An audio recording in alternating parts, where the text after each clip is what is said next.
Thank you.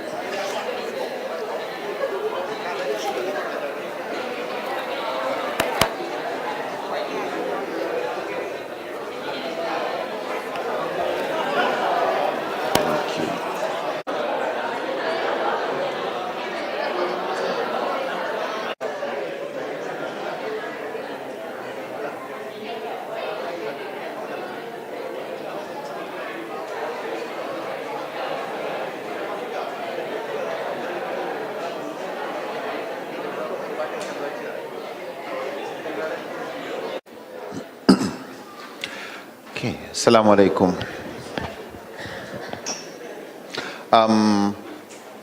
I see the groups have slightly dissolved back to where things were. No problem. We will go back into groups, so just remember your groups, inshallah. Just before that, I'd like to give a brief overview of what we'll be covering today and tomorrow.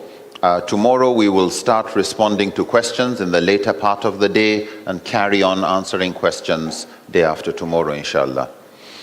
Today and up to half of tomorrow, maybe even a bit into the latter part, we would like to focus on this subject of Sharia intelligence, we call it, but it's really about usulul fiqh, qawaid al-fiqhiyya, and maqasid sharia, and we'll be discussing what all that is about.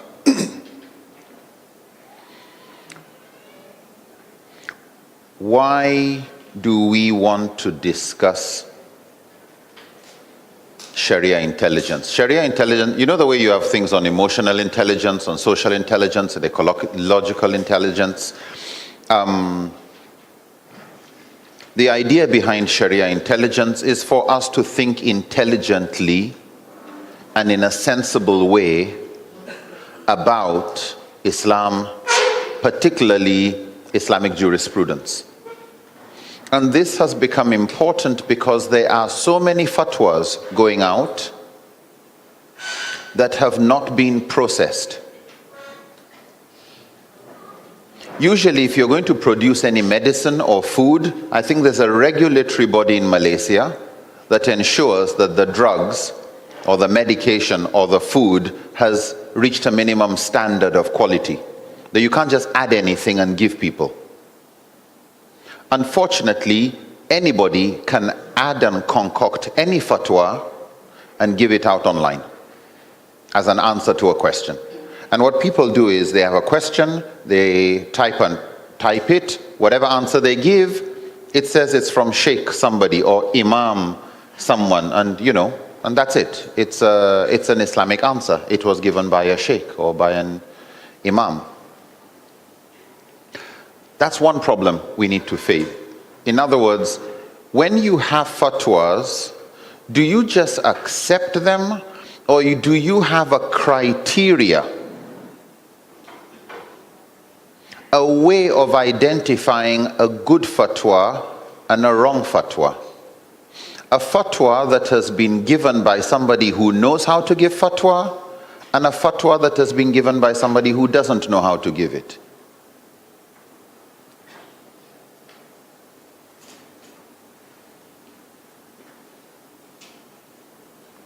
Once you have tasted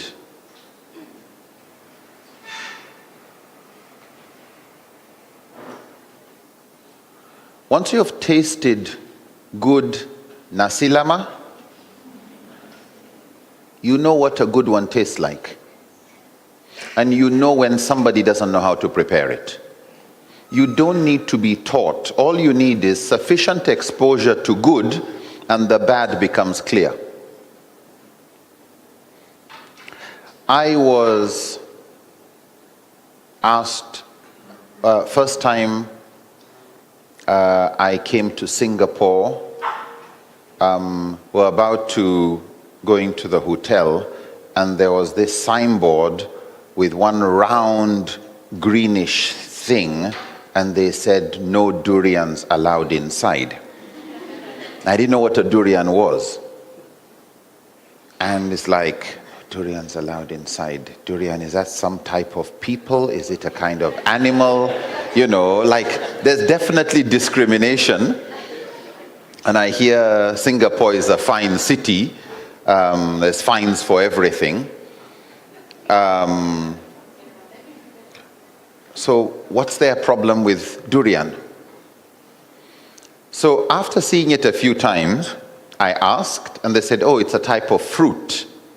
And, how did they say? It smells like hell, but it tastes like heaven. And I was like, wow, okay. Normally, they teach you in biology that your sense of smell and the reason why your nose is above your mouth and your nose is not just for breathing, but is to detect poisons. That if something smells bad, it will usually upset your stomach if you eat it. And if you want to eat food without actually knowing the taste, block your nose and eat. You could have tea with mint, tea with cinnamon, ordinary tea. If you close your nose when drinking it, you won't know the difference. That even though you're saying you taste the tea, a lot of it is actually smell. And they said, if you want to eat durian, you have to close your nose and then bypass. Like, the nose is my security. The nose is what tells me don't eat. No, you will enjoy it. It's very common. Everybody has it. Then there's an English American a scholar, actually, a great Muslim thinker, Jeffrey Lang. He's written a number of books about Islam. And they said, oh, Jeffrey Lang came. And Jeffrey Lang really helped me personally in my own curiosity.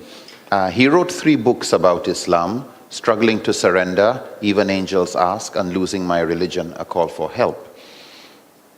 And so he's somebody I respect a lot. And when they said, oh, he came, he tried durian, he loved it. He couldn't stop eating the stuff. Oh, American can eat it and African can definitely eat it. You know, so if he can eat durian, I'll try durian. So they arranged and we were passing, oh, this is where they sell durian. That smell? Yeah. Okay, maybe another time, you know, we'll think about it. I visited a family, and on the way, I said, is that the durian? They said, yes. I said, can I buy one? Look, we'll get one for you. Okay, why can't we? Oh, we can't put it in the car. Wow, okay. Can't put it in the car. But I'm going to put this in my stomach. You know, it's like your fitra telling you, you know, something's wrong with you, kind of. But we got there. Finally, they got a durian. They opened it. They say, come to the kitchen. We went to the kitchen, and I tried it. Even as I was bringing it near my mouth, I started feeling as if I was sweating. You know, I just knew, Nuru, you will kill yourself. Maybe I have an allergy towards it. They find that the more the allergies a person has, the less the chances of that person getting cancer. Okay? Yeah. People who have a lot of allergies have less cancer cases. It transpires that an allergy is actually a sign that you have an immune system that is so sensitive to things that are harmful to you that when you take, the body reacts.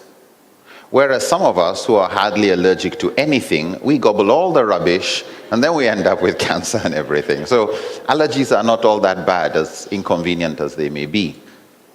So I was saying to myself, if I react against this thing, it's probably something wrong with it for me.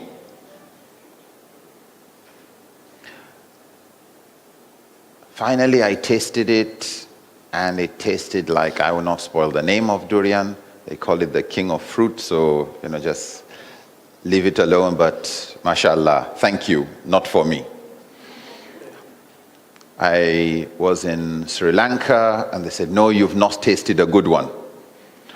We'll get you one good one you will not regret. Okay, give it a second chance. Tasted. And this time the guy said, look, just close your nose, and I felt that's a stupid thing to do. But all right, if you say so.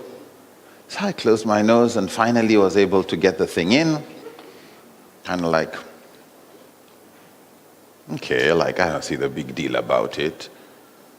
Anyway, I've broken my record. I've tasted durian, but it's not great. Not great. Then I come to Malaysia once, and Lim said, oh, it's because you've not tasted a good one. Yeah. I've not tasted a good one. That's what everybody said. I've tasted a good one, and it's horrible. Or at least it's okay, but nothing special. He said, no. You've not tasted a good one. Is it EXO or some... It had a code name for a good one.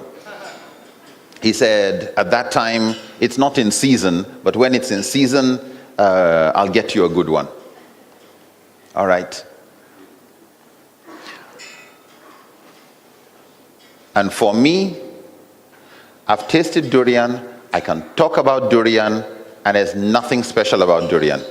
If you like it, good for you. If you're like me, fine, no big deal. Lim insists, no, you must taste a good one. So one day, he brings one, he says, this is a good one.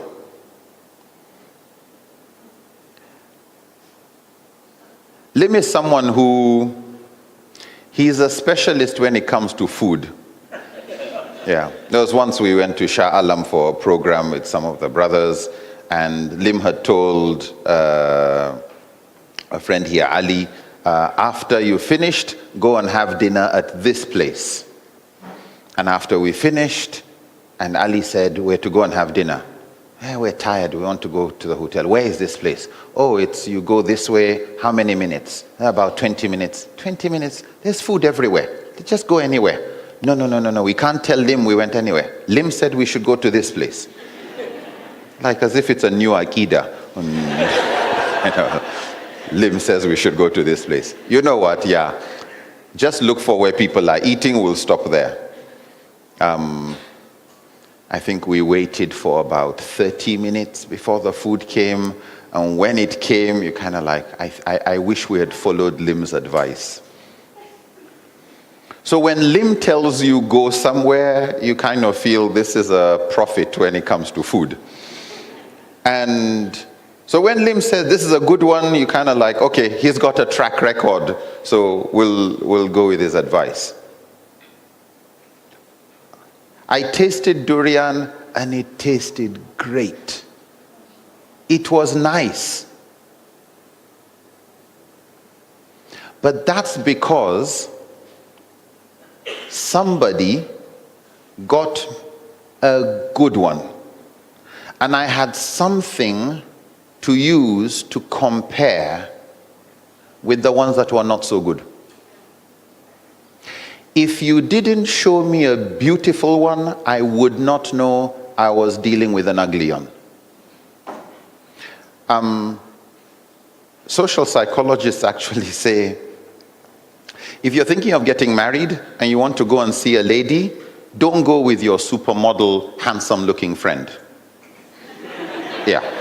Why? It would exaggerate how unattractive you are. The difference becomes very clear.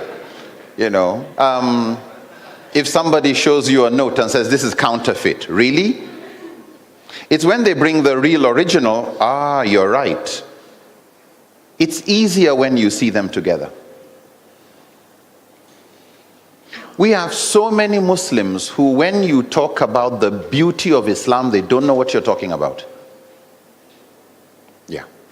When you talk about this beautiful religion called Islam, they don't know what you're talking about. Yeah. They see terrorism, they see abuse of women, they see discrimination against non-Muslims. What do you mean beauty? Rahma lil alameen, mercy to the world. Mercy to what? To them, they just see fitna. Part of what Sharia intelligence is about, what this course is about, is for us to be able to see and taste the beauty of Islam, because then the ugliness becomes clearer. Actually, I honestly believe a lot of people who get recruited into very cruel, ugly expressions of Islam called violent extremism have not tasted the beauty. I've met with some of these brothers.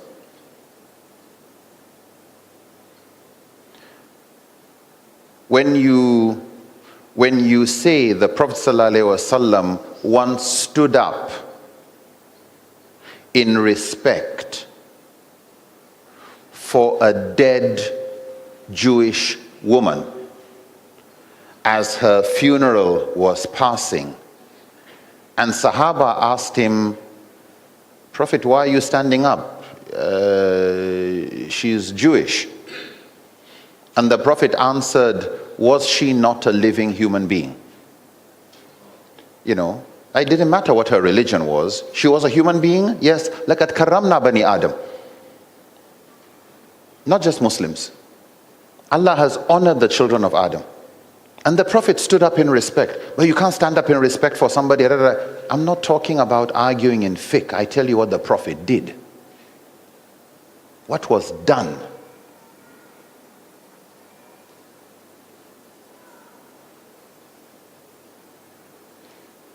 When Meccans were going through economic difficulty during the period of the Treaty of Hudaybiyah, these were mushrikun, idol worshippers. The Prophet had collected money from the Muslims and given 500 pieces of gold, 500 dinars to Abu Sufyan, and said, this is for the poor of Makkah. The same people who just not long ago tried to come and obliterate you during the Battle of the Trench, the same people who were used to fight you during Uhud and Badr and all these battles, they're going through economic difficulty, and you go and give your own humanitarian relief to them? And you don't do it secretly. No, you actually go to their leadership. This is for your people. You give financial aid to people who they're ready to fight you. But since you are at peace, here's help. And case after case, how do you think at the time of Jahiliyyah or today in Malaysia, what do you think you would have to do for non-Muslims to call you Al-Amin, the trustworthy? Just ask yourself, what do you think the Prophet ﷺ, what kind of behavior, even in your neighborhood, if I gave you a challenge and said, what can you do so that in the next 5 years, in your neighborhood, don't go too far, just your neighborhood, if I ask anybody, do you know this person? Even those who have not met you will say something good about you. If I said, make that a project, you would like that in your neighborhood, if somebody mentions your name, number one, you are known. And number two, if people have problems and they're looking for somebody trustworthy, they'll come to you. If they're looking for justice, they know you'll stand for justice. What do you think you'll have to do?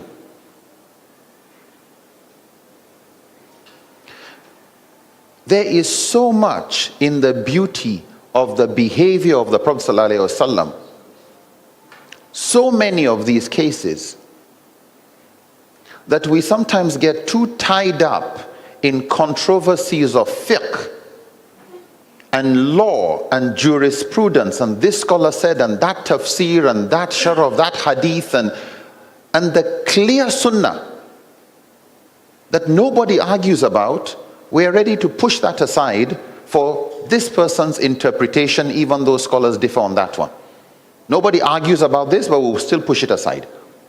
And we go with ugly representations of Islam. So part of what Sharia intelligence is about is to help us see Islam in an intelligible way, in a way that is understandable, in a way that is sensible, and to help us make it more sensible for others. For us to show others the beauty and the objectives or the maqasid of Sharia. That what Sharia is trying to achieve is actually enjoin right and forbid wrong. That Allah is beautiful and He loves beauty. That the Prophet and the Sunnah is actually an expression of the Rahmah lil Alameen. The compassion Allah has to the world through His Prophet Sallallahu Alaihi Wasallam. What do we hope to cover? We hope to cover a number of topics. One, we'll look at what is usulul fiqh. What is this subject called usulul fiqh? We'll look at ijtihad. What is it? We'll look at how scholars tried to develop a methodology of representing the Prophet ﷺ in his absence. I repeat that.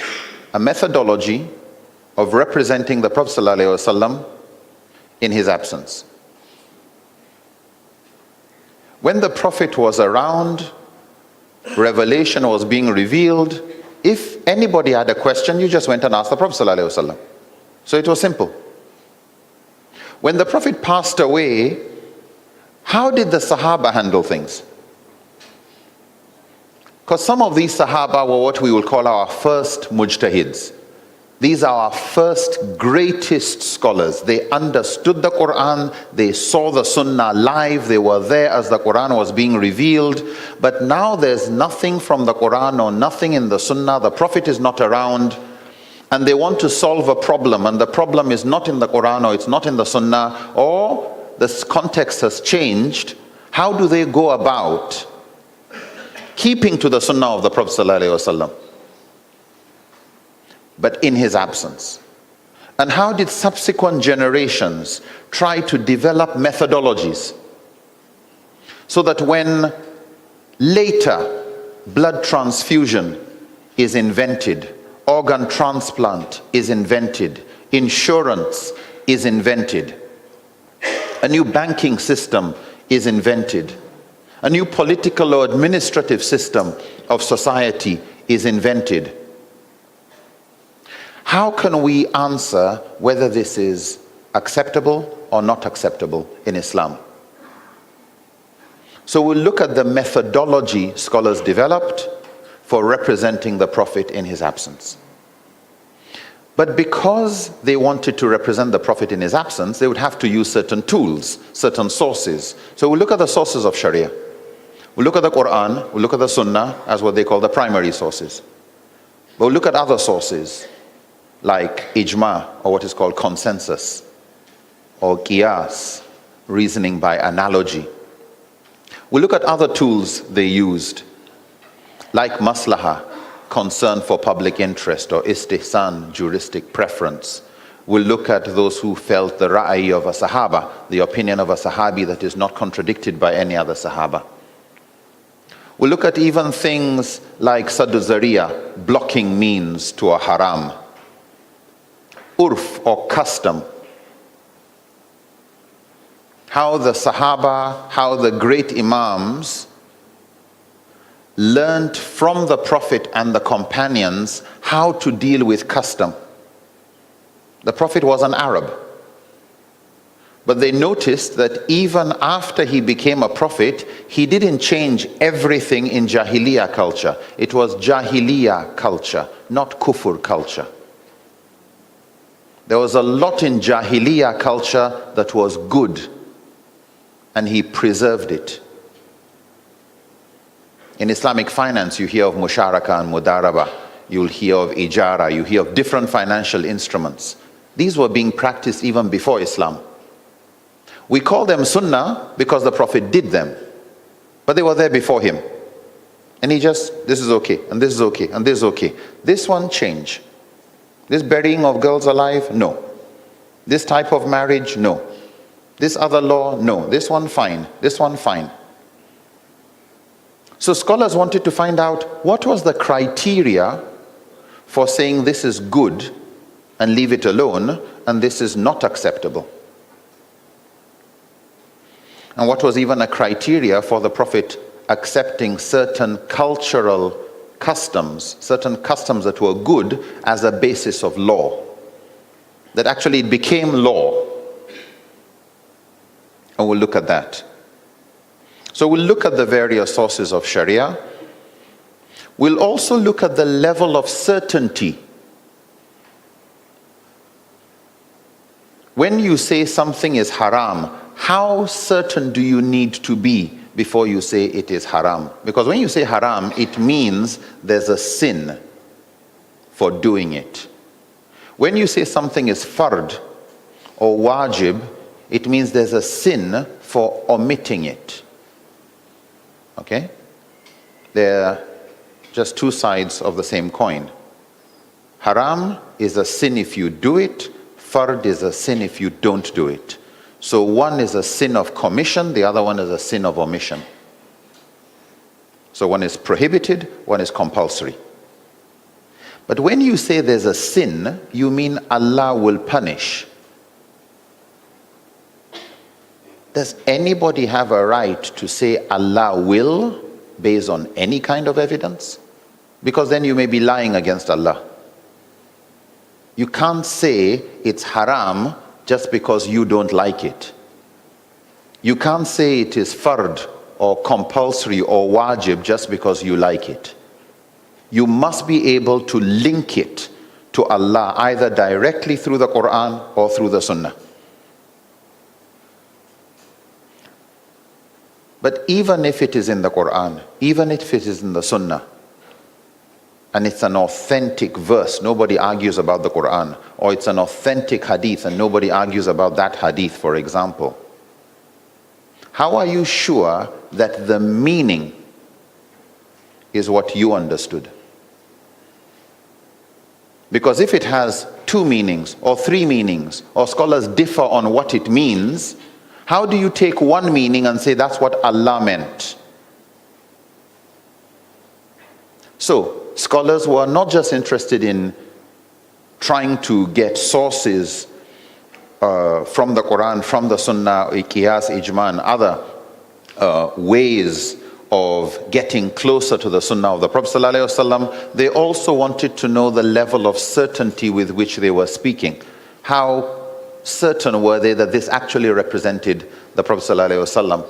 And if they were not 100% sure, and there was an element of doubt, they recognized the need to respect another opinion. Because even I'm not 100% sure. And you're probably not 100% sure, even though you seem to be very sure of your position. But that is called khilaf. It's difference of opinion that they respect. And the Malikis didn't feel there's a need for the Shafis to convert to Maliki. Nor did the Shafis feel the Hanafis need to convert to Shafi. Yeah, they felt, you know what, yeah, it's fine. It's fine. It's not we're right and you are wrong. No, we think we're right with the possibility that we're wrong, just as you think you're right. But since there are those things we all agree on, then that we are all sure of. So we are Muslims. And on those areas where we disagree, we begin to find actually there are times when, thank God, you have this opinion in your own madhab, that a person with asthma can use a puffer and no problem. Alhamdulillah for the Shafi'i scholars. Alhamdulillah for the Maliki scholars, because we would not have had takaful, insurance in Islamic finance, if not for the Maliki madhab. We would not have had Islamic finance going at the pace as it is, if not for the Hanafi school and their own fatwas and methodology, which we will come to later. We would not have reforms in contract agreements and the rights of women in marriage if we didn't have the kind of leeway we find in the Hanbali school of thought. That at the end of the day, when you want to go for Hajj, you're going to end up doing something that belongs to another madhab. You know, how would you do tawaf as a Shafi if the moment you touch a woman, you have to go and do ablution again? You know, how many times do you think you'll be going around? You die, you know. Yeah, so in this situation, even the Shafis will say, go with that opinion. And where Malikis feel this, even they would say, go with Hanbali on this. These will say, go and do that. So we'll look at these schools where they were certain, where they had some level of presumption or uncertainty, and how they handle that. We'll look at how they, and we'll look at various areas, how they understood the Sunnah, and how they distinguished Sunnah from Seerah. This is a very big problem. Usually when you say, what is Seerah? Or the life of the Prophet. What is Sunnah? The tradition of the Prophet. What's the difference? You follow Quran and Sunnah or Quran and Seerah? No, we don't follow Quran and Seerah, we follow Quran and Sunnah. What's the difference? If you don't know the difference between the two, the tendency is for you to believe everything the Prophet did, we should do. Even though that's not how the Sahaba understood it. There's a difference between biography of what was done, that was what they call ghayra tashri', it had no shari, legal relevance, things that he did just because of his time and place, and things that he did as a messenger of God that everybody understood we should do it also, we should emulate. So we'll look at how the scholars classified the intent behind the Sunnah. We'll look at qawaid, the maxims of fiqh. Maxims are summarized, condensed, compact statements. Many of them come directly from hadith or an ayah, but each one of them can be opened like a flower. Each one of them is like a seed. It grows into many things. So, these are very profound statements that are of universal application. They are called the 5 main qawaid asliya, like the foundational maxims or axioms. They are like rules of thumb of Islamic jurisprudence. So you've got 5 main sentences that summarize the spirit of what Islam is all about. 5 sentences. And we'll look at each one of them. And these are 5 maxims that are accepted by all the major schools of thought, the Maliki, Shafi'i, Hanafi, and Hanbali. And we will see how those become useful in guiding ijtihad. If anything you see, anything you do conflicts with those maxims, put the brakes on. You know when you're driving?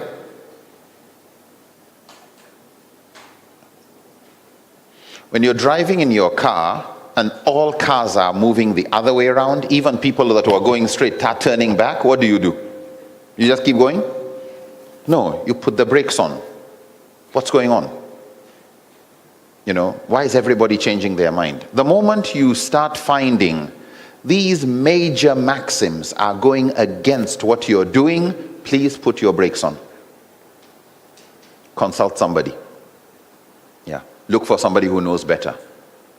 But it's important we understand and memorize these maxims. Memorize them. Then we'll look at the maqasid, the higher intent, the objectives of Sharia. What does Sharia try to achieve in society, from enjoining right to forbidding wrong? How are you sure that the preservation of life, or the enhancement of family, or the protection of the mind, or of wealth, or of justice, or of social cohesion, how are you sure that protecting the rights of animals or ecosystems, how are you sure these are things Islam is actually interested in? So we'll look at this subject called maqasid. We'll look at how each of these is established from the Quran and the Sunnah, so that they become like your magnetic north, or maybe you become like your true north. Every effort is to get closer to the north, but your compass always faces north. Yeah, your compass is always facing north. You've always got one hand or point of the compass facing north. How do you make sure everything you do in your life, your studies, your professions, everything you do in your life is in line with an objective of Sharia and not contrary? We'll look at that, inshallah. And we will look at how the maqasid, or the objectives of Sharia, regulate ijtihad. Yeah. When a fatwa is achieving objectives, but achieving an objective, and you realize in this situation it is creating harm, how do scholars go about what is called rukhsa, giving concessions? Yeah. When does a haram become temporarily halal for a person who has just embraced Islam, is living with a non-Muslim family, cannot tell them she has embraced Islam, because if she does, she will be sent back to China or sent back to somewhere else, or change school.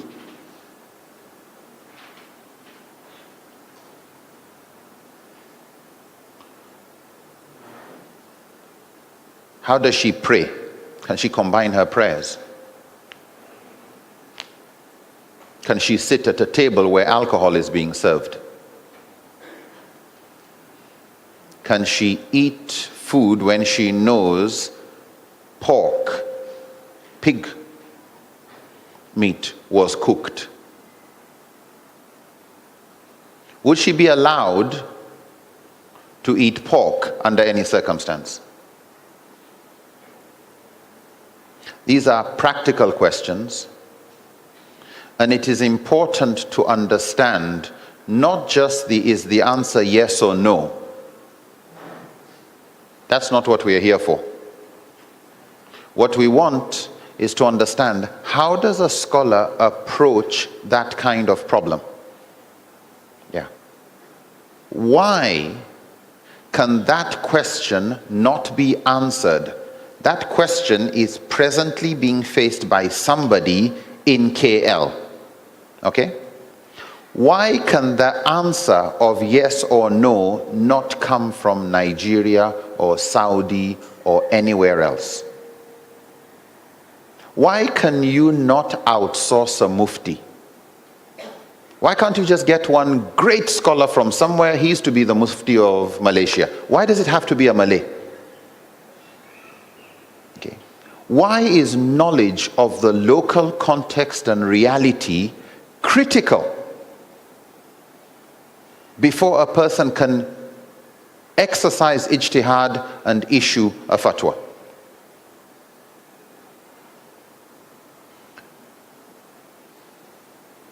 We will also look at how scholars went about reconciling differences between them. And with that, we will appreciate more the efforts of some scholars when it comes to handling difference of opinion, but also how do we, as more lay people, how do we respond when scholars differ? Do you go with your madhab? Do you go with majority opinion? Do you go with the opinion of the specialist? Do you go with what is easier? Do you go with what solves the problem? Do you go with the opinion of your local scholar? Do you go with the opinion of the leadership? Or do you just go with your conscience? We'll look at each of these and then we conclude, inshallah. Just before we go ahead, I'd like you to go back to your groups, same groups you were in, and I'd like you to discuss something. And I'll ask each group to answer on behalf of the group. The question is, you've heard what we hope to cover during the next couple of days. What do you hope you will get out of this course? Is it understood? There's what I want to do, but I'm very interested in hearing what do you want to get out. Why? Because that affects how I present, what I emphasize. It's a big subject. We don't have time to do everything. It helps me know, spend more time on this, less time on something else. Are we okay with that? So what I'd like you to do is, in your group, get one person who will speak. But before that person speaks, let him hear what the group has and come out with 1 or 2 sentences that summarize what people in that group feel they would want. Are we okay with that? No problem? 5 minutes enough for that exercise? Yeah? So just listen to everybody in your group. Just in one sentence, what do you think you'll get? One sentence, one sentence, one sentence, and somebody just takes notes, so you agree on who is going to summarize, and then agree that that sentence or those 2 sentences or those 1 or 2 objectives summarize the objective of your group. When your group starts to present, we'll give you no more than 1 minute. Yeah. 1 minute to just mention, we hope that by the end of this course, we would have learned this, or we would understand this better, or whatever it is. Okay? So we'll have that, and we'll quickly go around, get that feedback, inshallah. So please go into your groups. We'll do that in just 5 minutes.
You.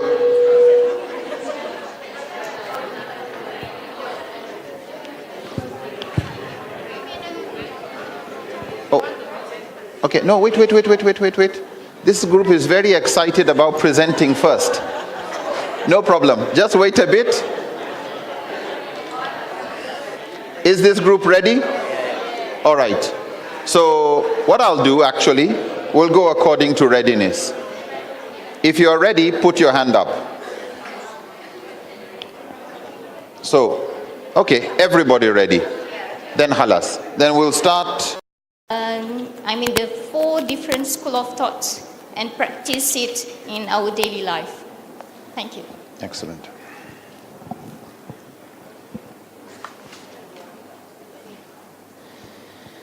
Thank you very much.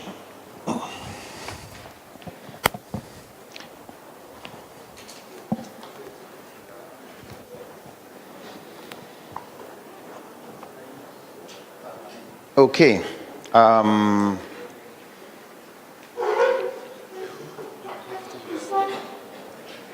sorry.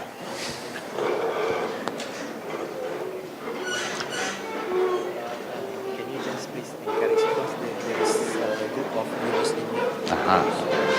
Some of the terminology that they are using frequently, they don't understand actually. So we can encourage them to ask if they don't understand those terms. All right. Write down or something like that. Cool. Thank you so much.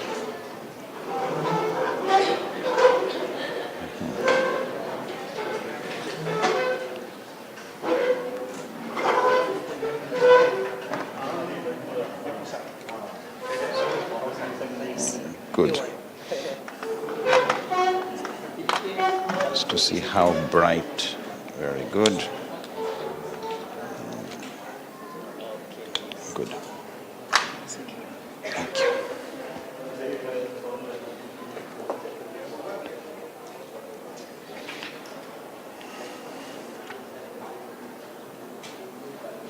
Okay, assalamu alaikum. Of all the things that have been mentioned,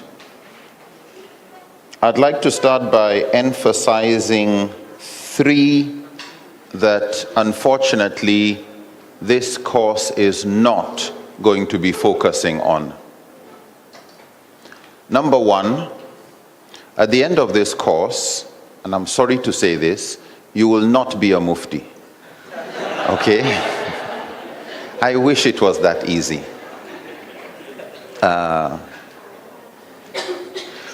What I hope you will be able to do is to know when to put the brakes on. Is it understood? Some of us, yes, we've finished secondary school, we've gone to university and all that. I did agriculture for my first degree and resource management for my master's. Nothing around medicine other than the little I did in vet medicine as a course when I was doing agriculture, okay? But from what I've picked here and there, if I feel sick and go to a doctor and he prescribes some medicine and I find he is asking me to take 5 capsules of antibiotics 4 times a day. Antibiotics. 4 times a day, 16 tablets a day. Like, if I was half dying, then maybe, like, just take it and stop arguing. But I won't take that medicine. I will also not start self-medication. I'll go and ask another doctor. Is it understood? I'm not challenging a doctor and now saying, I am going to be the doctor. But I know enough about medicine that if I'm not going to ask the gentleman, but why these 4 tablets? Why 4? It sounds like a lot. We usually try to discourage people from too much antibiotics. So I would ask him, why? And he may say, well, because the particular brand that I would have otherwise suggested, where I'll just ask you to take 2 tablets 3 times a day, I question the quality of that medication because recently we've heard about blah, blah, blah. So if you look at the grams or the milligrams of what I've prescribed, there's actually half that. Okay, that makes sense. So you may not know enough about usul, etc., to do your own ijtihad and be your own mufti, but enough to make you put the brakes on and go and ask for a second opinion or a third opinion. So, sorry if I'm disappointing anyone there. The other thing is, this is not a course where we go into the skills of da'wah methodology. How to present Islam to non-Muslims. I'm sure some of what you will learn would be useful, but that's not the focus. How do you approach atheists? How do you approach Christians with this doctrine or explaining this particular aspect of our Aqidah, etc.? This is more a course surrounding fiqh, surrounding Islamic law, Islamic jurisprudence, and understanding how fatwas are reached. When we come to respond to some of the questions you already put earlier today, inshallah, we will answer them because some of them are questions non-Muslims are asking. So we will answer some of those questions, but just that this is not a course on da'wah methodology. And lastly, how to maintain and grow your iman. Growth in iman, growth in taqwa is a product of many things. For some people, understanding the wisdom behind Islam helps their iman grow. But that's just one. Some people, their iman grows as they start helping people, as they start seeing Allah's rahmah in action. It's not just academic, you read books and your iman will grow. No, you have to do something. And so you will find Allah, the Prophet ﷺ would describe whoever has faith in Allah and the last day, whoever has iman should be good to his neighbor. It's when you start doing certain good things and you start seeing the result that you start respecting Allah's guidance even more. So this course is really very academic. Yes, we appreciate the wisdom behind Allah's laws, particularly when we come to the section of maqasid. We also appreciate the humility and caution of scholars as we go through the sections of usul and how scholars try to maximize certainty and know what they are not sure of so that they don't cross the boundary of a faqih crossing the boundary of what they call the shari. There's shari, which is the lawgiver, Allah. There's the faqih, who is the person who is understanding. You never call Allah a faqih. Yeah, that's always a human effort. So, but you need to learn where to draw the line between when am I talking as a human being and when am I directly quoting the Creator. When is it my interpretation with the possibility that I'm wrong, and when is it absolutely true because the lawgiver has said so and there's no alternative meaning, there's no question regarding the authenticity, and nobody has a difference of opinion regarding the implication. In other words, when are you dealing with an absolute truth and when is it a relative truth? So if knowledge of some of that would help iman, then fine. But again, that's not the objective. Just so that we understand that, inshallah, before we move on. The first thing we'll do, as you already know, we'll be breaking at 1 o'clock, inshallah, and then resuming at 3. We'll be joined by a great scholar and thinker, inshallah, later today, when we come back from the break. Let's start with the idea of representing the messenger, which touched this briefly. We've touched this briefly earlier on, and it's to do with no more revelation. We've got the Quran, There's no new sunnah in the sense that whatever it is in the life of the Prophet has been documented. So we have that. Scholars have spent centuries sieving out what's authentic and what's not. And nearly every hadith that is weak is known. Every one that is fabricated is known. There's no new hadith to be collected. One new isnad that the great scholars of hadith so far have not known.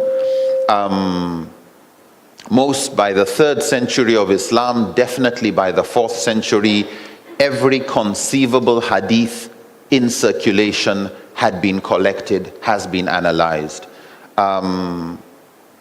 So when, however, an issue is not resolved, is not addressed by the Quran or the Sunnah, or it's not been addressed directly by the Quran or the Sunnah, what do scholars do?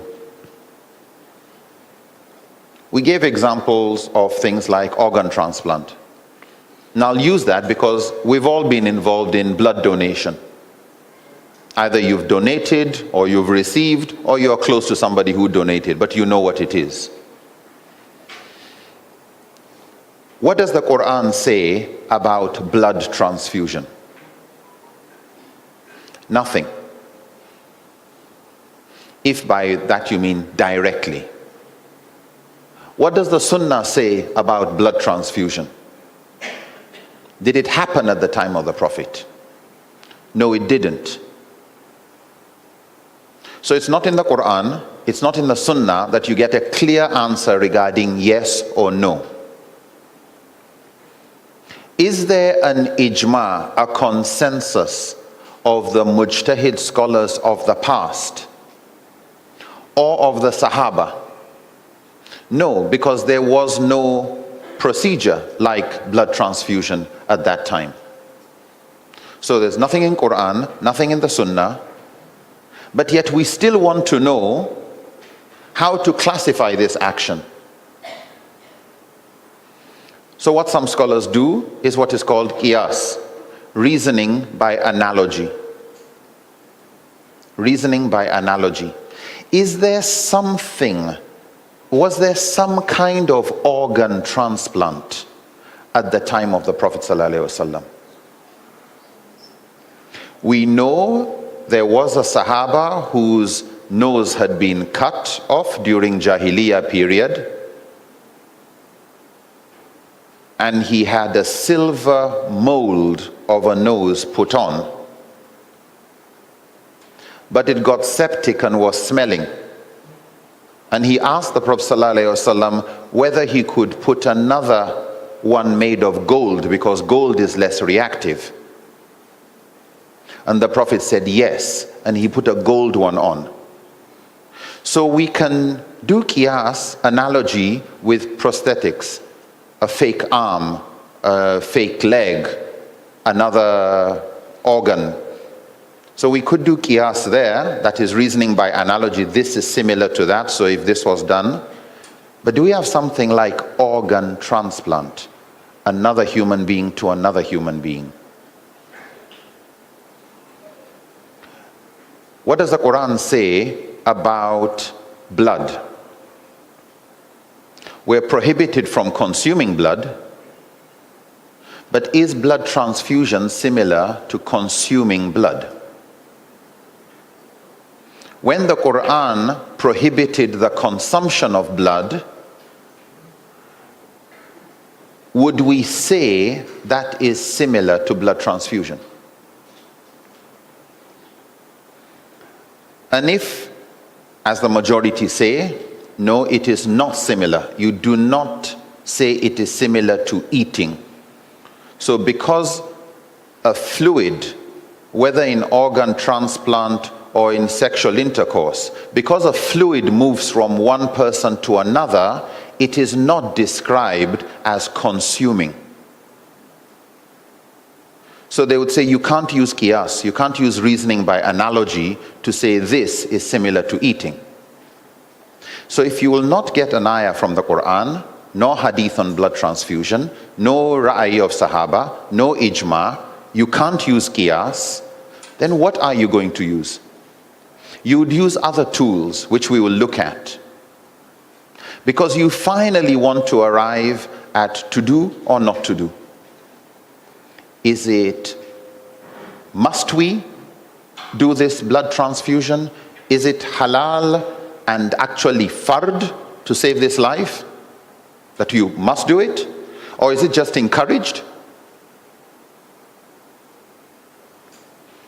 Or is it just permissible, neither encouraged nor discouraged? Or is it discouraged? Or is it prohibited? So at the end of the day, somebody wants to be able to say, with enough basis from the Quran, the Sunnah, or something from the Quran and the Sunnah. Is the Quran pro-life or against life? Does the Quran really want us to save the life of this person? Okay? Is saving life, even if we don't get a clear verse on organ transplant, would we then assume that everything is permissible except what is prohibited? Or would we operate on the assumption that everything is prohibited except what is permissible? Which one is it? Okay, somebody says the first one. That the Quran assumes and teaches, and we find it in the Sunnah, that everything is permissible by default. That Allah has created everything for your benefit. That halal is the default option in the absence of a prohibition. That blood transfusion is halal, except if there's evidence that it is haram. And if there's nothing making it haram from the Quran, from the Sunnah, from Ijma, from Qiyas, from, then it stays halal. But not just that. If blood transfusion would achieve an objective of Sharia, if it would save life, what does the Quran say about saving life? That to save the life of a person is like saving the life of humanity. So would we encourage something that achieves an objective of Sharia if it doesn't contradict anything in the Sharia? So what we want to look at is the methodology of scholars, derived and refined by scholars, to represent the Sharia in the absence of clear evidence from the Quran or the Sunnah. So this methodology that guides reasoning in arriving at solutions, arriving at whether something is fard or wajib, whether it's compulsory or obligatory, or whether it is haram or prohibited, the methodology, the equations, that is called usulul fiqh. So that whole subject area that regulates juristic reasoning or ijtihad is what is called usulul fiqh. Usulul fiqh is the BODMAS. You remember that?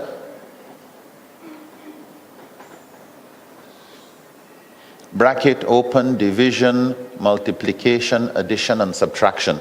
It's a methodology with a hierarchy. It's a procedure you follow in deciding, do you do plus before minus or multiplication before division? Which one comes first? There's an order. So when somebody tells you or asks you, what is 5 times 3 plus 4 divided by 2 minus 1 times whatever, you don't just keep doing it on your calculator. That's how we do it. That's not how mathematicians do it. A mathematician would write it out and then rearrange it according to the law of BODMAS. And after rearranging, then they will start doing things in bracket first, then they would divide, then they would multiply, then they would add, and then they would subtract. They don't just jumble it up. When a mufti or a mujtahid, and we will come to these terms later, come to issue fatwas, it's not just jumbled up. There's a procedure and there's a hierarchy. There's, what does the Quran say first? then the sunnah. And even the sunnah, they would distinguish various types of sunnah, again, which we will come to. But the key thing is there's a methodology. Yeah. And it's a consistent methodology. Those scholars who decide that on an issue, this is how they will do it, these scholars are said to belong to one madhab, one school of thought, one school of thinking about how to represent the Prophet in his absence. All those scholars who accept this are called the Hanafi, for example. Those scholars who agree on that multiplication should come before division, and it's not one scholar, it's a whole school of them. Okay? Hundreds of scholars of tafsir, of this, of that, all of them have agreed this is the methodology that they consider best. They both agree on the first issues, they start to differ later. This, for example, would be called Maliki. It's another school of thought. A school of thought is a school of thought, of thinking about how to represent the Prophet ﷺ. It's not a school of blind followers. Yes, there are some people who blindly follow. But it's not a school of just blindly following, no. Each madhab, as we will come to see, is actually a methodology of interpreting or applying the teachings of Quran, Sunnah, and various tools where either the Quran and Sunnah are silent, so ijtihad has to pick up, juristic reasoning has to waken up, or there's a verse or hadith from the Quran and the Sunnah, but there's some ambiguity regarding its meaning. It could mean this, it could mean this. And so how do we resolve that issue? And they differ sometimes, not always, in how they resolve. Where the Quran and Sunnah are categorically clear, there's no alternative interpretation, you do not find differences between madhabs. Why? Because no independent reasoning was necessary. Other than just, is it authentic that the Quran prohibits alcohol? Yes. There's no ijtihad required. Okay, it's very clear. Is there a day of judgment? It's very clear. Is there one God? It's very clear. So, usulul fiqh is, the key word here is methodology. It's a methodology of ijtihad. Ijtihad means juristic reasoning.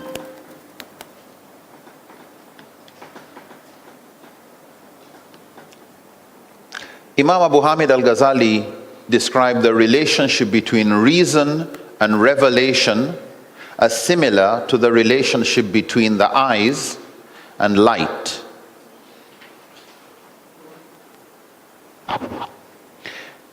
To say you want to move around with your eyes shut, however much the amount of light, it's not useful to you.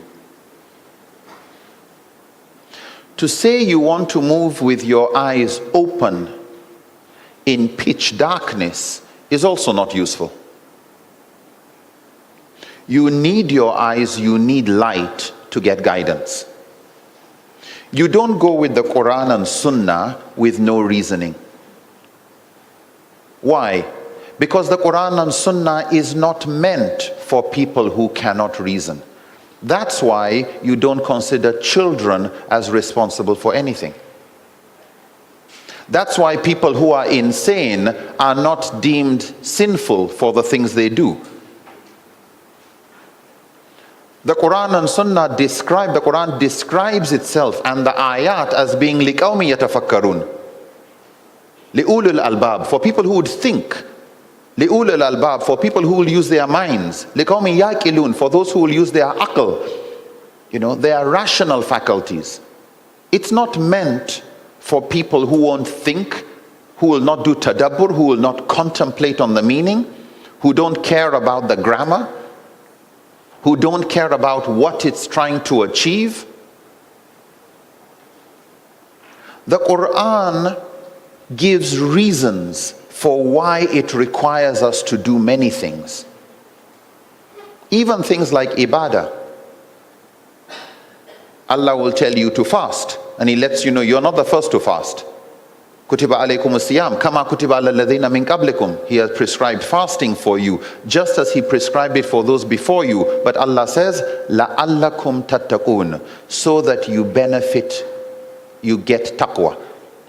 You know, He's giving you a reason why He's telling you to do it. Not just do, and there's no reason. Yeah. Don't do this, and there's a reason.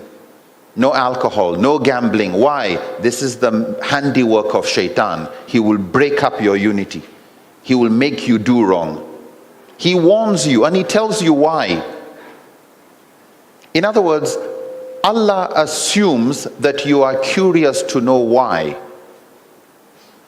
We find when Allah even informed the angels that He is going to create man on earth, the angels asked questions. أَتَجْعَلُ فِيهَا مَنْ يُفْسِدُ فِيهَا وَيُفْسِقُ الدِّمَاءَ. You know, would you put on earth those who would shed blood and cause corruption and shed blood? Why would Allah accommodate questions? Because He created even the angels with a sense of curiosity. That somebody as religious as Maryam, peace be upon her, the mother of Isa, an angel, can you imagine, an angel comes to tell her this is what is going to happen, and she has a question to ask. It doesn't make sense. How can I have a son when no man has touched me? How? The answer was not, shut up, you don't have faith. No. It was for her to understand, but whatever Allah wills. How? He says, be, and it is. Ibrahim is curious. How do you bring the dead back to life? And Allah asks, do you not believe? Of course, Allah knows why He asked. But there's a reason why even that dialogue is repeated in the last revelation. And Ibrahim says, no, but litatma'inna qalbi, just to satisfy my heart. I'm just curious to know. And Allah gives him a miracle. The key thing is, there's nothing wrong in asking questions, in being being curious. The problem is if you don't know. And so we're asked, فَاسْأَلُوا أَهْلَ ذِكْرٍ كُنْتُمْ لَا تَعْلَمُونَ. Ask those who know if you don't know. But don't consider any question as you can't ask that kind of question. No. Is you can actually give a wrong answer or explain why the question doesn't make sense. When it comes to usulul fiqh, usul, the word usul means the roots, the foundations. Fiqh means thought, but in this context it's jurisprudence or law. So this is looking at the foundations, the principles,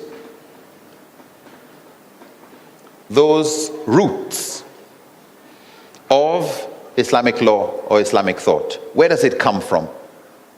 So we're not here at the end of the equation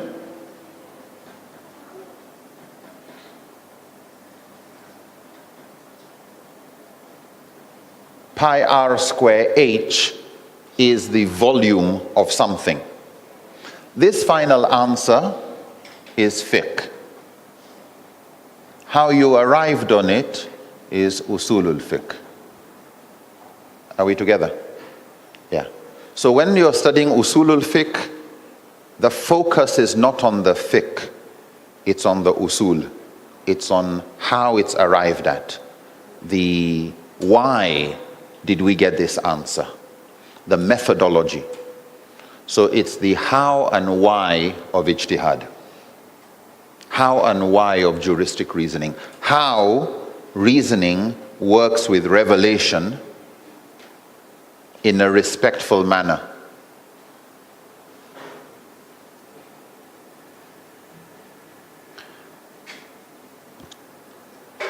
So that's what usulul fiqh is about. Ijtihad just means juristic reasoning. Why usulul fiqh? Why do we need a methodology? Anybody? Why do you think we need usulul fiqh? Anyone? To know where to put the brakes, okay? Where you know what it's based on, you know when it has a weak foundation. Good? Anything else? So for example, somebody said, no, it's haram for you to put blood inside you through blood transfusion. And somebody asked him why? Because blood is najas. It's not pure. And somebody asked, do you know what's in your stomach and how pure that is? You know? In other words, you can ask, when somebody gives a position, you try and ask questions that help the person, okay, maybe it's not as solid a foundation as I thought it was. Good? Sorry? Fine. That one reason why it's important is consistency, consistent thought process. Somebody raised the issue of window shopping, or sorry, fatwa shopping, you know, where today it's this, tomorrow it's that. What methodology do you really think represents the Prophet in this context? In all sincerity. As opposed to, I just want to pick what suits me. In other words, I want Islam to be submitting to my will, not me submitting to Allah. Yeah. Another thing is to protect ourselves from what is called bid'ah. Okay. Wrong or blameworthy innovation in the religion. What is it that, because you don't want excess baggage in Islam. Yeah. You don't want things that don't belong to Islam being brought in Islam and just adding more baggage that has nothing to do with the will of Allah. Usulul fiqh is important because it ensures that any idea is not kicked aside by our own limits of culture. You know, somebody comes and says, democracy, halal or haram? Never heard of it, it must be haram. Yeah. That because something is in another culture doesn't automatically mean because the Arabs didn't know anything about it, then it is haram. What's your name? Lim Jui Soon. Never heard of that. You know, it's not in the Quran, it's not in the Sunnah. It must be bid'ah. You must change your name. You know. Even though Abu Bakr didn't change his name when he became a Muslim. And Umar didn't change his name. Aisha didn't change her name. Khadija didn't change her. Like, everybody kept their names. Except if there was something wrong with your name. Otherwise, you just kept your urf, customary name. Allah has created you into nations and tribes that you should know one another, not obliterate one another. So, usulul fiqh, very important in keeping loyal to the Quran and Sunnah, especially where the Quran and Sunnah is silent or ambiguous. So this is really where Quran and Sunnah is silent. How do you move around in the dark? Yeah. You get a stick? Can you get a torch? What can you do to navigate where the Quran and Sunnah are silent or ambiguous? And lastly, what Sharia rulings usulul fiqh tries to arrive at. So if you say pi r square h is the volume in cubic centimeters or meters, whatever. If you say this, what's the answer?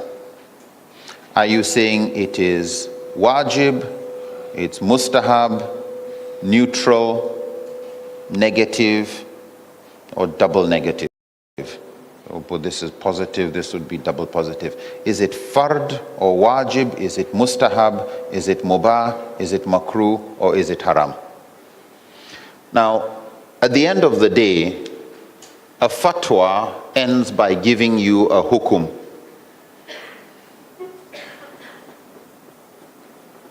This is the ruling of Sharia on a particular thing or a particular action. Blood transfusion, for example. So this measures the level of desirability or undesirability. So first is what is called fard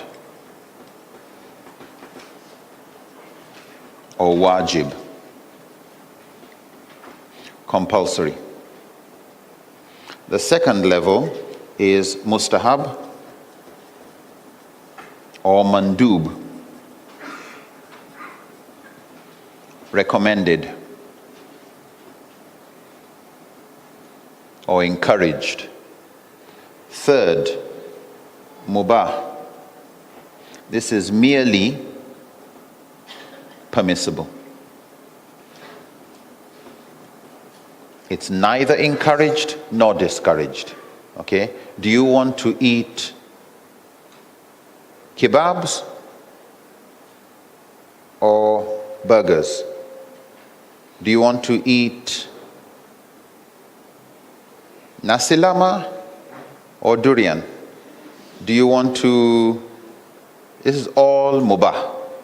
Like, go ahead, do what you want. You know, you want to eat rabbit or chicken or Bambi or... Makruh is tolerated but discouraged. But it's not forbidden. And the fifth, haram, prohibited. The first category is associated with a sin if you omit it. This has a sin if you commit it. So these two are actually the opposites of each other. The opposite of haram is actually fard or wajib. Yes, in one sense, the opposite of haram is halal, means haram is prohibited, halal is permissible. All of this category is halal. Okay? Fard, mustahab, mubah, makruh, all belong to halal. So when you say something is halal, you have not said a lot other than it is permissible. But in usul, the opposite of haram is fard. Yeah. Just you're fine-tuning it. Not just halal, but specifically fard. The opposite of makruh is what? Mustahab. Okay? This is also called sunnah. Mustahab is sometimes called sunnah or nafila. So, fard, compulsory, like your prayers, that's compulsory. Like telling the truth, that is compulsory. It's not like it's good to tell the truth. It's tolerated if you lie. So that's compulsory. Mustahab, encouraged. Extra prayers, extra fasting, accompanying somebody to the door, giving charity. Zakat is compulsory, sadaqah is encouraged. Mubah, a lot of things. You want to walk to the mosque, you want to bicycle to the mosque, it's all mubah. You want to study engineering or you want to study something else, mubah. You want to visit this friend or that friend, mubah. You want to buy from this small shop or the big shop, mubah.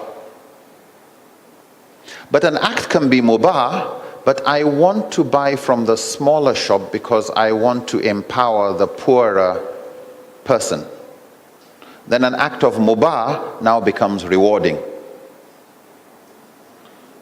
but that's because of your intention. The act is still mubah, but you get a reward, and now it has become a mustahab because you added a good intention. Makruh, discouraged. Overeating, being late for this and that,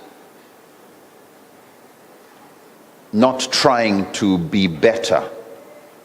So this is all makruh. Haram, those things that are clearly prohibited. Zina, stealing, murder, nobody argues about that. Injustice, cruelty to animals, all haram. So at the end of it, usulul fiqh is to help us with the equations that determine which of these a particular action is, and to be able to, you know how they say derive the equation? Yeah. So to be able to know how to arrive at that equation, that's usulul fiqh.